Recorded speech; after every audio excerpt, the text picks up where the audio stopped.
Chapter 35. Elizabeth awoke the next morning to the same thoughts and meditations, which had at length closed her eyes. She could not yet recover from the surprise of what had happened. It was impossible to think of anything else, and, totally indisposed for employment, she resolved, soon after breakfast, to indulge herself in air and exercise. She was proceeding directly to her favourite walk, when the recollection of Mr. Darcy's sometimes coming there stopped her, and instead of entering the park, she turned up the lane which led farther from the turnpike road. The park paling was still the boundary on one side, and she soon passed one of the gates into the grounds. After walking 2 or 3 times along that part of the lane, she was tempted, by the pleasantness of the morning, to stop at the gates and look into the park. The 5 weeks which she had now passed in Kent had made a great difference in the country, and every day was adding to the verdure of the early trees. She was on the point of continuing her walk, when she caught a glimpse of a gentleman within the sort of grove which edged the park. He was moving that way, and, fearful of its being Mr. Darcy, she was directly retreating. But the person who advanced was now near enough to see her, and, stepping forward with eagerness, pronounced her name. She had turned away, but on hearing herself called, though in a voice which proved it to be Mr. Darcy, she moved again towards the gate. He had by that time reached it also, and holding out a letter which she instinctively took, said with a look of haughty composure, "I have been walking in the grove some time in the hope of meeting you. Will you do me the honour of reading that letter?" And then, with a slight bow, turned again into the plantation, and was soon out of sight. With no expectation of pleasure, but with the strongest curiosity, Elizabeth opened the letter, and to her still increasing wonder, perceived an envelope containing 2 sheets of letter-paper, written quite through in a very close hand. The envelope itself was likewise full. Pursuing her way along the lane, she then began it. It was dated from Rosings at 8 o'clock in the morning, and was as follows. "Be not alarmed, madam, on receiving this letter, by the apprehension of its containing any repetition of those sentiments, or renewal of those offers, which were last night so disgusting to you. I write without any intention of paining you, or humbling myself, by dwelling on wishes which, for the happiness of both, cannot be too soon forgotten, and the effort which the formation and perusal of this letter must occasion should have been spared, had not my character required it to be written and read. You must, therefore, pardon the freedom with which I demand your attention. Your feelings I know will bestow it unwillingly, but I demand it of your justice. 2 offences of a very different nature, and by no means of equal magnitude, you last night laid to my charge. The first mentioned was, that regardless of the sentiments of either, I had detached Mr. Bingley from your sister, and the other, that I had, in defiance of various claims, in defiance of honour and humanity, ruined the immediate prosperity and blasted the prospects of Mr. Wickham, wilfully and wantonly to have thrown off the companion of my youth, the acknowledged favourite of my father, a young man who had scarcely any other dependence than on our patronage, and who had been brought up to expect its exertion, would be a depravity, to which the separation of 2 young persons, whose affection could be the growth of only a few weeks, could bear no comparison. But from the severity of that blame which was last night so liberally bestowed respecting each circumstance, I shall hope to be in the future secured, when the following account of my actions and their motives has been read. If, in the explanation of them, which is due to myself, I am under the necessity of relating feelings which may be offensive to yours, I can only say that I am sorry. The necessity must be obeyed, and further apology would be absurd. I had not long been in Hertfordshire, before I saw, in common with others, that Bingley preferred your elder sister to any other young woman in the country. But it was not till the evening of the dance at Netherfield that I had any apprehension of his feeling a serious attachment. I had often seen him in love before. At that ball, while I had the honour of dancing with you, I was first made acquainted by Sir William Lucas's accidental information that Bingley's attentions to your sister had given rise to a general expectation of their marriage. He spoke of it as a certain event of which the time alone could be undecided. From that moment I observed my friend's behaviour attentively, and I could then perceive that his partiality for Miss Bennet was beyond what I had ever witnessed in him. Your sister I also watched. Her look and manners were open, cheerful, and engaging as ever, but without any symptom of peculiar regard, and I remained convinced from the evening's scrutiny that though she received his attentions with pleasure, she did not invite them by any participation of sentiment. If you have not been mistaken here, I must have been in error. Your superior knowledge of your sister must make the latter probable. If it be so, if I have been misled by such error to inflict pain on her, your resentment has not been unreasonable.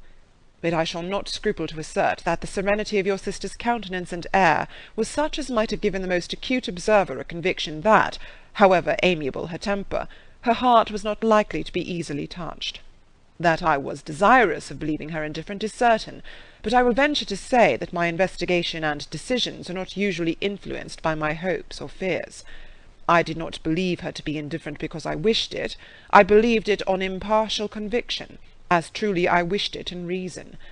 My objections to the marriage were not merely those which I last night acknowledged to have the utmost force of passion to put aside, in my own case. The want of connection could not be so great an evil to my friend as to me. But there were other causes of repugnance, causes which, though still existing, and existing to an equal degree in both instances, I had myself endeavoured to forget, because they were not immediately before me. These causes must be stated, though briefly.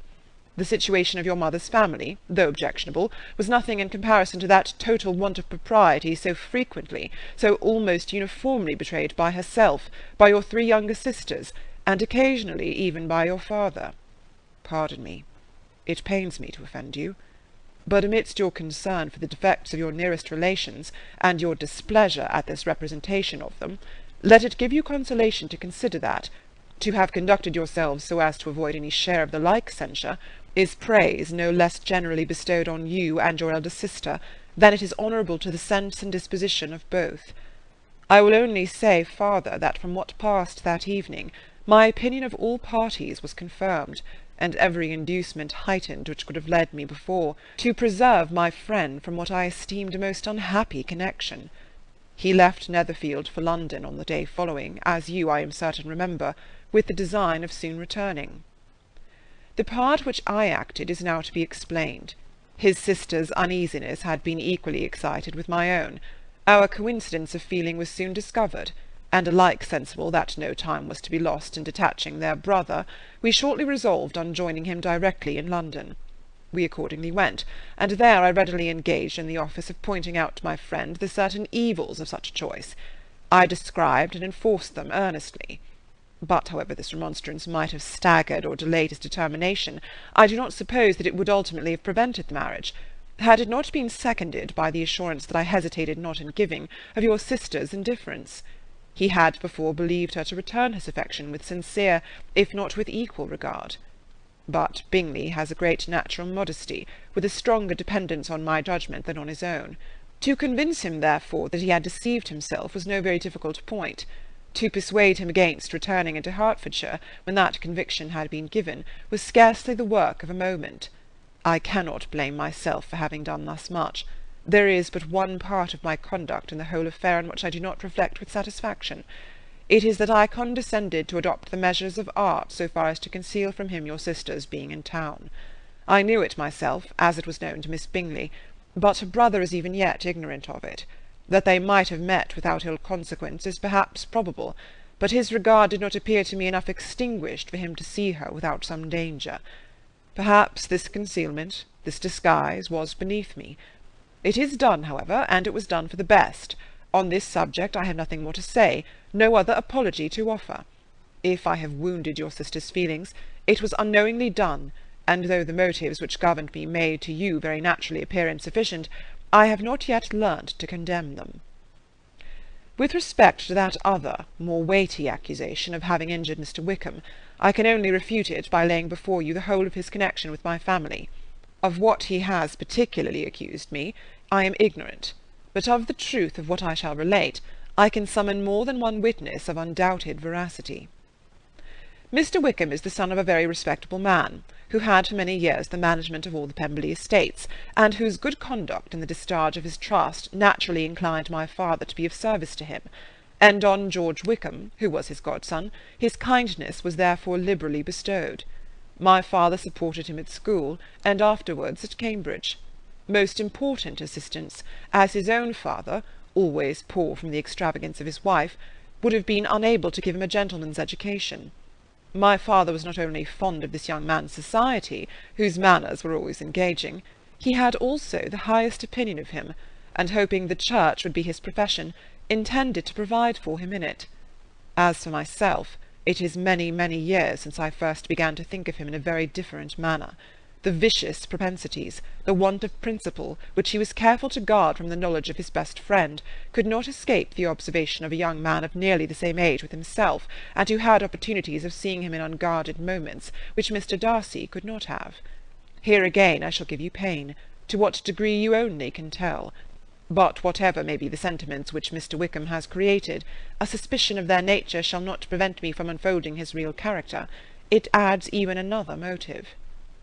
My excellent father died about 5 years ago, and his attachment to Mr. Wickham was to the last so steady that in his will he particularly recommended it to me to promote his advancement in the best manner that his profession might allow, and if he took orders, desired that a valuable family living might be his as soon as it became vacant.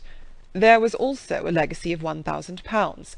His own father did not long survive mine, and within half a year from these events, Mr. Wickham wrote to inform me that finally, having resolved against taking orders, he hoped I should not think it unreasonable for him to expect some more immediate pecuniary advantage, in lieu of the preferment, by which he could not be benefited. He had some intention, he added, of studying law, and I must be aware that the interest of £1,000 would be a very insufficient support therein. I rather wished than believed him to be sincere, but at any rate was perfectly ready to accede to his proposal. I knew that Mr. Wickham ought not to be a clergyman. The business was therefore soon settled. He resigned all claim to assistance in the church, were it possible that he could ever be in a situation to receive it, and accepted in return £3,000. All connection between us seemed now dissolved. I thought too ill of him to invite him to Pemberley, or admit his society in town. In town I believe he chiefly lived, but his studying the law was a mere pretence, and being now free from all restraint, his life was a life of idleness and dissipation. For about 3 years I heard little of him, but on the decease of the incumbent of the living which had been designed for him, he applied to me again by letter for the presentation. His circumstances, he assured me, and I had no difficulty in believing it, were exceedingly bad. He had found the law a most unprofitable study, and was now absolutely resolved on being ordained if I would present him to the living in question, of which he trusted there could be little doubt, as he was well assured that I had no other person to provide for, and I could not have forgotten my revered father's intentions. You will hardly blame me for refusing to comply with this entreaty, or for resisting every repetition to it. His resentment was in proportion to the distress of his circumstances, and he was doubtless as violent in his abuse of me to others as in his reproaches to myself. After this period every appearance of acquaintance was dropped. How he lived I know not, but last summer he was again most painfully obtruded on my notice. I must now mention a circumstance which I would wish to forget myself, and which no obligation less than the present should induce me to unfold to any human being. Having said thus much, I feel no doubt of your secrecy. My sister, who is more than 10 years my junior, was left to the guardianship of my mother's nephew, Colonel Fitzwilliam, and myself.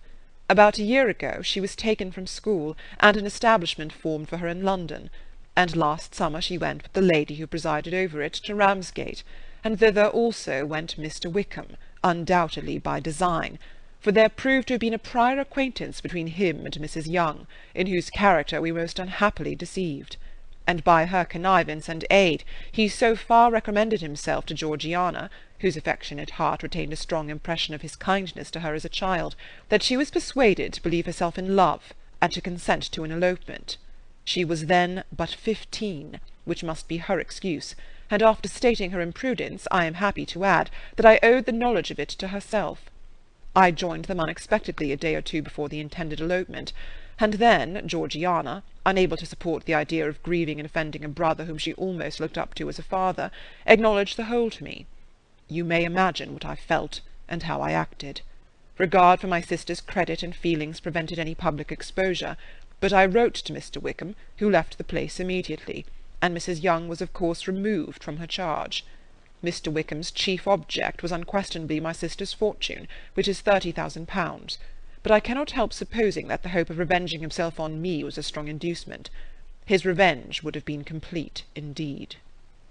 This, madam, is a faithful narrative of every event in which we have been concerned together, and if you do not absolutely reject it as false, you will, I hope, acquit me henceforth of cruelty towards Mr. Wickham. I know not in what manner, under what form of falsehood he had imposed on you, but his success is not perhaps to be wondered at. Ignorant as you previously were of everything concerning either, detection could not be in your power, and suspicion certainly not in your inclination. You may possibly wonder why all this was not told you last night, but I was not then master enough of myself to know what could or ought to be revealed. For the truth of everything here related, I can appeal more particularly to the testimony of Colonel Fitzwilliam, who, from our near relationship and constant intimacy, and still more as one of the executors of my father's will, has been unavoidably acquainted with every particular of these transactions. If your abhorrence of me should make my assertions valueless, you cannot be prevented by the same cause from confiding in my cousin, and that there may be the possibility of consulting him, I shall endeavour to find some opportunity of putting this letter in your hands in the course of the morning. I will only add, God bless you. Fitzwilliam Darcy. End of chapter 35.